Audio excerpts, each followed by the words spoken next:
안녕하십니까? 이제 가을도 점점 깊어가고 있습니다. 한 걸음 두 걸음 이제 단풍도 들고 또 얼마 있으면 낙엽도 지고 초락의 계절.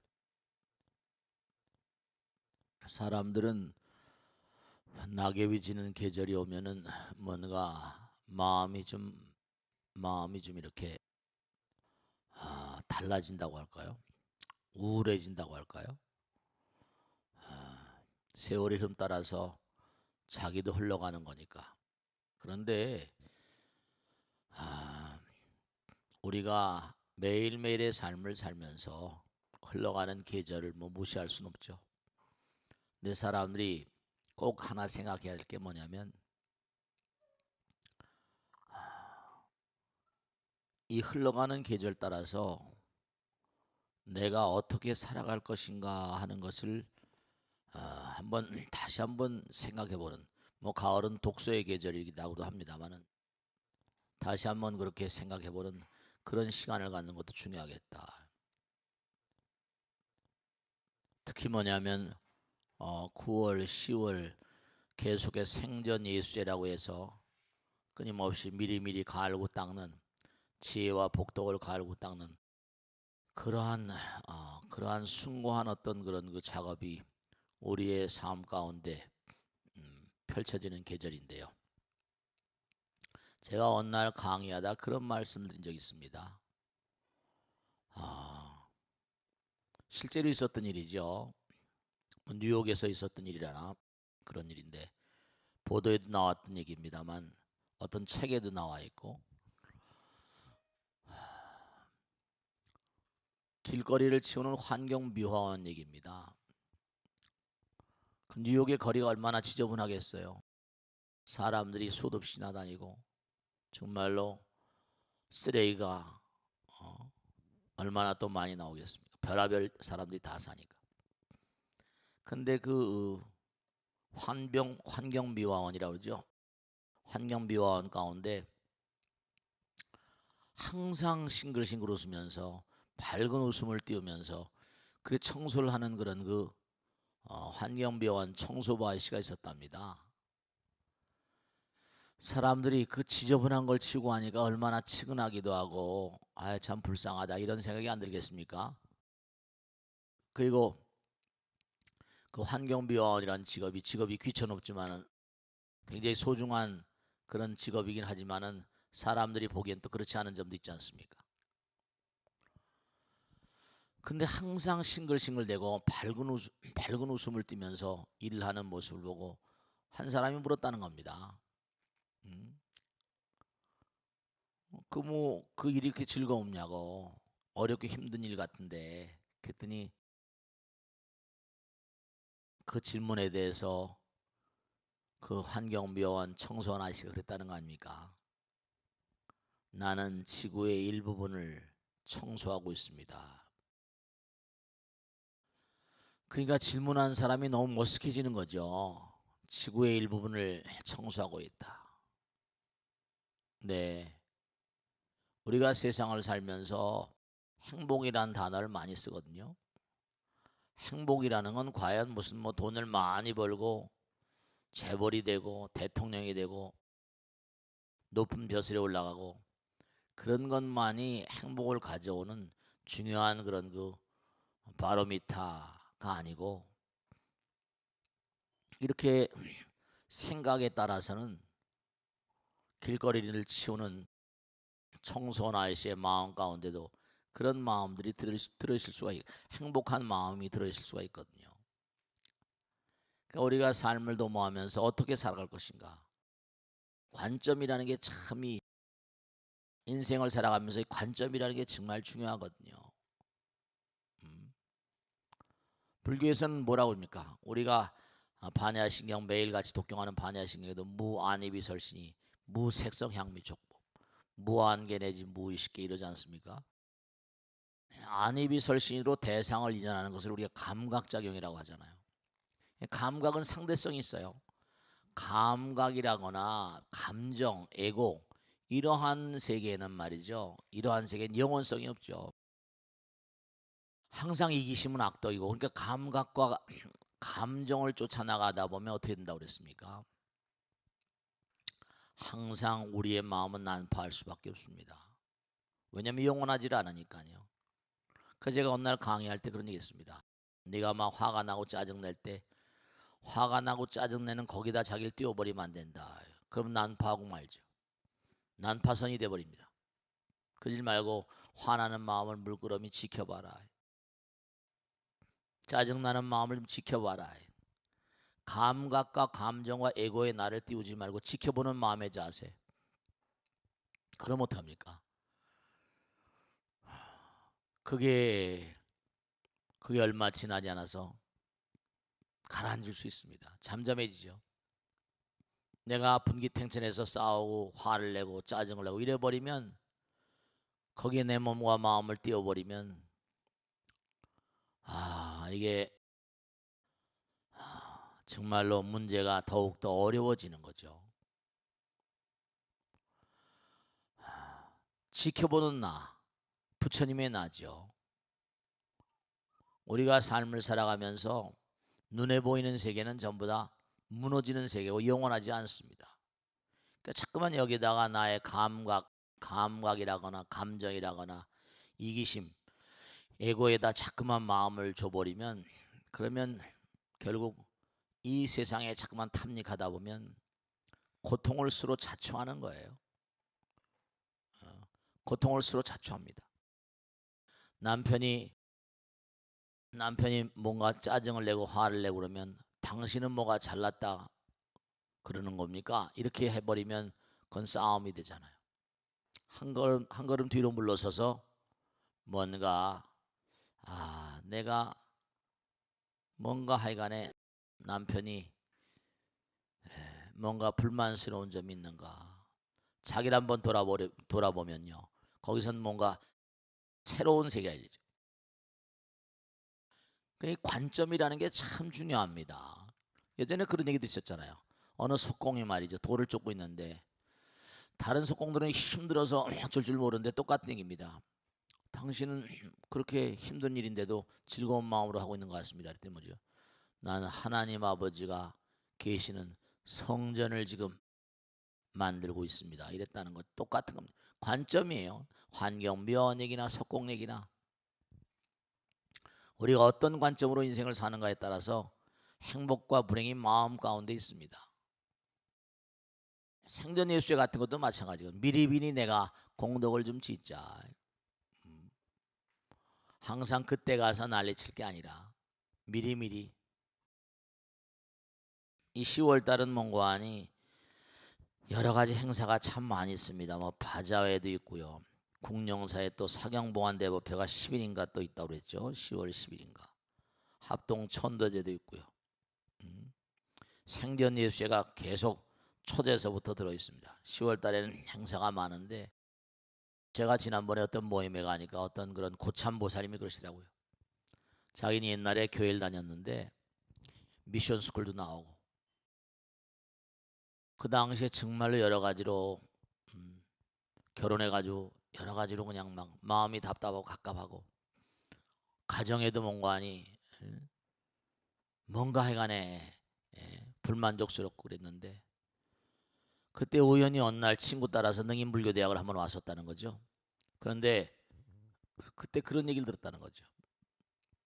나를 내려놓고 한번 부처님께 모든 걸 맡겨봐라. 부처님께 던져봐라. 나를 내려놓아 버리면, 나라는 건 짜증스러운 나, 불평불만의 나, 부처님께 모든 걸 던지고 그 미친 듯이 다녔다는 거죠. 초하루 날도 오고 하여간에 초삼일 날도 오고 약사제일 날도 오고 보름 날도 오고 지장제일 관음제일 날 다 오고 기도도 하고 계속 자기도 모르게 이렇게 막 가족들도 반미치광이처럼 그렇게 다닌다고 그랬다는 거 아닙니까? 근데 세월이 좀 흐르고 보니까 사람들이 뭔가 자기 자신에게 알 수 없는 그런 분위기를 느끼는 것 같더라. 너는 아주 새로운 사람, 새 사람이 된 것 같아. 그렇죠. 부처님 사람이 된 거죠. 우리가 짜증나고 불평불만이 많고 한 것들은 전부 다 중생세계 일이죠. 부처님 관점으로 보는 겁니다. 부처님께 모든 걸 맡기는 거예요. 그러면 세월이 지나다 보면 부처님께서 뭔가 해결해 주시죠. 그렇게 되는 거거든요. 그러니까 예를 들어 법당을 뭔가 청소하는 것도 똑같은 거예요. 뭐 법당에 무슨 일을 하는 것도 마찬가지죠. 일이라고 생각하면 힘들죠. 근데 참 많은 분들 보면 뭐 또 나오라고 그러나 또 나오나 박복한 중생들이 그럽니다. 법당에서 무슨 일 시키면 이건 부처님께 공양을 올리는 일입니다. 이래버리면 이건 얼마나 소중한 일이에요. 정성스럽죠. 하나하나가. 생각의 차이, 관점의 차이가 행불행을 가릅니다. 관점의 차이가 달라요.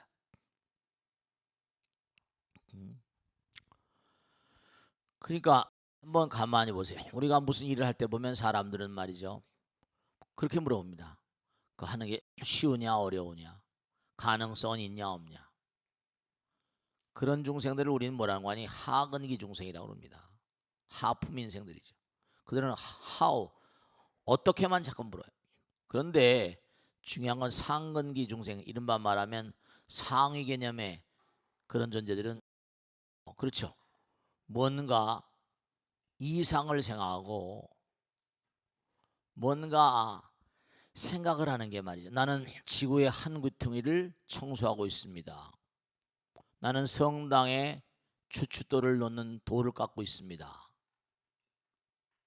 다른 거예요. 집에서 밥을 할 때도 나는 이 밥을 미래의 영웅들을 위해서 밥을 짓습니다. 그러면 밥을 짓는 마음이 다를 거예요. 반찬을 하더라도 마찬가지고. 근데 밥을 짓거나 뭘 하는데 아이고 지겨워 그러면 그런 지겨운 마음으로 만든 밥을 먹고 아이들도 똑같이 아이고 지겨워 아이기죠 똑같이 그렇습니다. 아들 딸도 마찬가지, 남편도 마찬가지. 지겨운 게 아니에요. 보는 관점, 상위 개념으로 세상을 바라보는가. 중요한 사실은요, 사람들을 가만히 보면 좀 긍정적인 자세를 갖춰. 긍정적인 마음이라는 건요, 사람이 하천한 인간들은 자꾸만 짜증 부리고 불평불만이 많고 천박한 인간들이죠. 근데 뭔가 하니 밥을 한 끼니 짓더라도 무슨 일을 하더라도 거기에 뭔가 하니 의미를 찾는 겁니다. 내가 정말 만드는 돌덩어리는 성당의 추춧돌로 쓰일 것입니다. 내가 하는 이 일, 내가 하는 이 일은 정말 부처님의 거룩한 의지에 부응하는 나의 마음의 표현입니다. 전혀 다르거든요. 전혀 다릅니다. 거리를 청소하는 그런 그 마음 정말 지저분하고 엉망진창일 텐데도 그런 거예요. 그러니까 우리가 부처님께서 시킨 대로 자꾸만 하다 보면 몸과 마음이 부처님 닮아가는 거죠. 그 헬만 헤세도 그런 얘기했죠. 유명한 얘기잖아요. 뭐라 그랬습니까? 이 세상에는 강자와 약자, 성공자와 실패자가 있는 게 아니라 이 세상은 뭐죠? 공부하는 자와 공부하지 않는 자가 있고 정말로 배우려고 하는 자와 배우지 않으려고 하는 자가 있다. 공부를 자꾸만 하는 사람들은, 자기 부족함을 하는 사람들은 절대로 치매가 안 옵니다. 이거 다 중요한 거지만 어떤 사람이 치매가 오는 거 아니? 자기 잘났다는 사람들, 교만한 사람들, 발전지향적이 아닌 사람들. 그러니까 치매 전문가, 치매 전문의들은 뭐랍니까? 공부해라 그러잖아요. 영어 단어라도 외우라고 그러고. 자꾸만 뭐 하는 거예요. 부족함으로 할 때 발전지향적인 인간이 되잖아요. 근데 내가 잘났다고 괜히 그냥 막 바보같이 말이죠. 폼이나 잡고. 그러면 더 이상 두뇌가 발전할 수가 없어요. 그러면 그 다음서부터 두뇌 세포는 하루에도 수천 개씩 죽어가고 있는데. 그러니까 우리가 매일매일의 삶을 살면서 꼭 생각해야 될 게 매일매일 뭔가 우리가 의미를 유의미한, 제가 언젠가도 말씀했죠. 어떤 어떤 거사님인데 병원에 입원해가지고 대수술 받고 나온 다음에 삶의 자세가 다르고 법당에 나와서 봉사하는 게 다르시더라고요. 아유, 고사님 참 많이 변하셨네요. 스님, 변한 게 아니라 제 마음이 달라졌습니다. 이러더라고요. 왜 그러신데? 병원에 있다 보니까 죽어나가는 사람도 있는 거예요.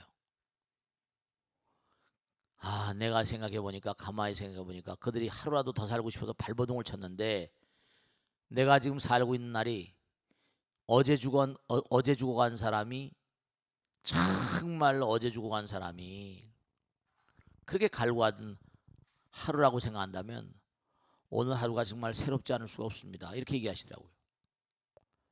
우리는 그런 얘기하잖아요. 아유, 사는 게 지겹다 그러고, 어영부영 살지 뭐 이래 버리고. 그런 게 아니에요. 그런 게 아니라니까. 우리가 생각에 따라서 viewpoint, view of life, 생각에 따라서 삶의 관점이 달라져요. 그리고 삶이 전혀 판도가 달라집니다. 그러니까 오늘 하루를 정말로 나의 정말 어제 죽어간 사람이 그렇게 갈구하던 그런 그 하루다라고 생각하면 얼마나 진지하겠어요. 얼마나 진지하겠냔 말이에요. 그런 마음이 될 때라야 내 마음이 긍정적이 되는 거거든요. 야, 긍정적인 마음을 가져. 뭐 긍정적인 발상을 해. 그래서 긍정이 되는 게 아닙니다. 야, 일이 쉽냐 어렵냐, 돈은 얼마 주냐, 뭐 이런 거 따지거든요. 하찮은 사람들이죠. 탁월한 인물들은 말이죠, 수처작주 입척해진 임재신 말씀 맞다나 언제 어느 곳에 간다더라도 주인의식을 가지고 자기가 주인인 경우엔 최선의 성실을 다하죠. 종이라는 마음을 가지고 있으니까 바보 같은 짓을 하는 거예요. 주인의식을 가져라. 그러니까 우리가 이 관점의 차이라는 게 인생의 판도를 달리합니다. 올해는 특히 윤 9월 이게 생전 예수가 9월 달에 들었는데요. 정말로 올해 예수에 잘 보내세요. 우리가 살아있는 세계 있지 않습니까? 이 살아있는 세상, 이 세상과 저승이 전혀 진배가 없어요. 그러니까 여기서도 우리가 조심스럽게 정성스러운 마음으로 공덕을 짓고 살아야 되지만, 저승에 가더라도 내가 저승에 예를 들어 저승에 몽고하니 10대 왕이 있다고 하는데, 저승에 가더라도 또 다른 차원의 세계를 살게 되거든요. 정성스러운 마음으로 미리 다 공덕을 짓는 마음으로 가면 우리가 언제 어느 곳에 가더라도 항상 사랑받잖아요. 그리고 꼭 당부드리겠는데, 정말 우리 중생들은요, 이 감각이라거나 감각 혹은 감정 에고는요 항상 이기심을 만들고 이기적인 나를 만들잖아요. 거기엔 뭔가 영원성이 없어요. 우리가 그러니까 이 세상을 살면서 감각의 노예로 살고 감정의 포로로 살고 이기심의 어떤 그런 노예로 살고 이래버리면 그의 삶은 이지러지고 난파할 수밖에 없습니다. 부처님과 더불어 살 때 삶의 어떤 그런 그 존재 가치성을 회복할 수가 있고요. 부처님과 더불어 살 때 매일매일의 삶이 의미롭습니다. 여러분들, 내가 무슨 일을 한다 하더라도 이건 부처님 전에 몸과 마음을 던져 해야만 한 일이다. 내가 일을 하고 대가를 받는 건 노동이지만요, 일을 하고 대가를 받아야 하는 걸 봉사라고 그러잖아요. 부처님께서 다 하시거든요. 다 압니다. 다 알아요. 그러니까 우리가 매일매일 살면서 정말로 10월 이제 조락의 계절입니다. 한 해가 벌써 다 갔네요. 엊그제 제아의 종소리가 띵띵 울리는 걸 들었는데 허덕허덕 하다 보니까 1년이 후딱 가잖아요. 이렇게 빨리 가요. 금세 가버립니다. 그런데 과연 이 시간의 흐름 가운데, 세월의 흐름 가운데 나는 무엇을 얼마나 정말로 공덕을 쌓고 지혜를 닦았는가. 인생은 이렇게 총황 중에 날아가고 있는데 시간은 뭐 화살과 같다. Time flows like an arrow. 화살과도 같이 날아가잖아요. 그래도 법당에 나와서 기도하는 시간, 이건 자기 재산입니다. 법당에 나와서 열심히 봉사하는 시간, 이건 뭔가 하니 정말로 금생을 끝낸다 하더라도 또 다른 차원의 공덕이 될 수 있는 거죠. 공덕이라는 거나 지혜라는 건 뭐죠? 영원성을 띈 거잖아요. 영원성을 띈 건 부처님 전에 몸과 마음을 던지는 것 외에는 다른 게 없습니다. 썩어질 세상은 썩어지는 것밖에 없으니까. 그러니까 항상 부처님 말씀과 더불어 살고 기도하는 마음, 참선하는 마음, 정진하는 마음, 그런 마음으로 살 때 그 사람이 정말 인생을 잘 사는 거예요. 인생을 잘 사는 겁니다. 이제 드디어 정말 가을이 점점 깊어가고 있는데요. 몸과 마음을 다해서 정말로 한 해를 잘 마무리하시고 매일매일의 삶이 어제 죽은 사람들의 갈구의 정말 갈구의 하루였다. 그런 마음으로 살아가시고 정말 내가 하고 있는 일이 바로 부처님의 거룩한 사업에 동참하는 일이다. 이런 마음으로 사시고 감각과 감정의 노예가 되고 이기심의 악덕의 포로가 되고 이러지 말고 그렇게 되면 나는 난파할 수밖에 없습니다. 그래서 부처님 말씀 따라서 내 마음을 자꾸만 개량해 나가는 길, 부처님 말씀 따라 자꾸만 나를 바꿔나가고 나의 관점을 바꿔나가는 길, 그게 정말로 중요한 우리의 숙명입니다. 몸과 마음을 다해서 정말 열심히 10월 한 달도 열심히 정진하실 걸 당부드립니다. 10월 3일 날은 개천절이고요. 그날은 이제 금강에 순례협회 갑니다. 거사님들 모두 다 관심 있는 분들 함께 그날 쉬는 날이니까 저도 같이 갈 겁니다. 그리고 10월 10일 날은 공룡사 사경부안 법회고요. 요즘에 열심히 축의 100일돈 하고 계시냐 모르겠네요. 이제 입시가 하루하루 닥쳐오고 있습니다. 올 한 해도 또 축의 합동 천도제를 통해서 많은 영가님들을 잘 그렇게 모시도록 하고 그래야 또 공덕의 텃밭을 닦는 거니까요. 정말로 이 사경봉안 대법회도 또 중요한 것이고 10월달 한 달 열심히 정진하면서 한 달 보내시길 당부드립니다. 마치겠습니다. 고맙습니다. 감사합니다.